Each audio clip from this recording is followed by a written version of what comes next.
All right, guys, floating ventilator guys back. So this was my approach to this problem that we encounter on the ventilator.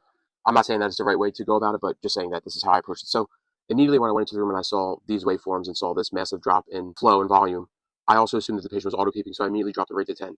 The things that were alarming and that caught my eye the fastest were, number one, the waveforms, and number two, the minute ventilation was less than 1, and the inhaled volume and exhaled volumes were incredibly small.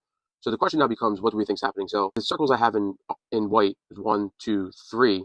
So the first circle is this drop off in pressure. It just seems a little bit off to me. There was some expiratory valve obstruction perhaps. And was there a problem with the inspiratory valve as well because the ventilator wasn't delivering any breaths? Because what the pressure curve should look like is the pink line that I drew. So this nice line of pressure and then a swift drop off into PEEP.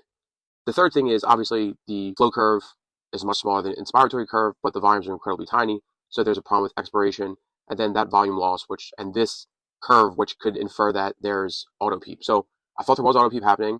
I also thought there was auto PEEP happening because the patient had COPD. But next step is sort of like, is this a machine problem? Is it a patient problem? Or is it something else? Is there some other pathology going on? So like I said, I didn't have time for a chest x-ray. I'm at the bedside. The patient's hypotensive. So I threw the bronchoscope in to make sure the tube was in place. There's no major obstructions. That was all good. I did a quick bedside POCUS, left, right side, make sure there was lung sliding. There's lung sliding on both sides. So there's no big pneumothorax in the way.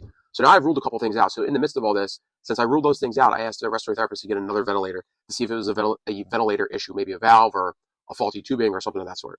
All right, here we go. So new ventilator, new tubing, much better, right? So we're actually getting volume in.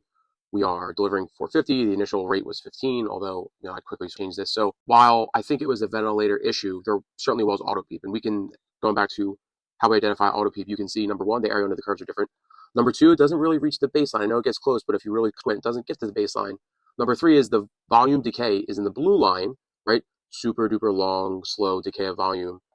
And in the white, what I drew in is what it should be. So while I think there was an issue with the previous ventilator, whether it's the valves or the tubing or whatever it was, the patient still has a degree of auto PEEP that you can see. And sort of furthermore, I drew our trusty old equation of motion up here. So remember, the first light blue line in the equation of motion, that V over C component goes away because we haven't delivered any volume, right? There's no volume at the starting point here. So that is 0. So that goes away. So the airway pressure, which was maybe up to 60 or in the 50s, I know this says 48, is mostly made up by the flow resistance and the total PEEP. Now, as you move through inspiration and you get towards the second blue line, the flow theoretically drops off to 0 because it's a decelerating ramp to a 0 flow. So that flow times resistance goes to 0. So now what the ventilator is seeing, or at least transducing, is that P airway equals V over C plus PEEP total. Now, you don't know if the P airway was, let's say, 48, how much of each is making up the V over C component or the PEEP total component. But we do know that it's sort of lower than the initial airway pressure. And then you sort of go through how to troubleshoot the ventilator, or the airway pressures. Is it a plateau pressure issue? So you do the inspiratory hold. Is it a total PEEP issue? So you do expiratory hold.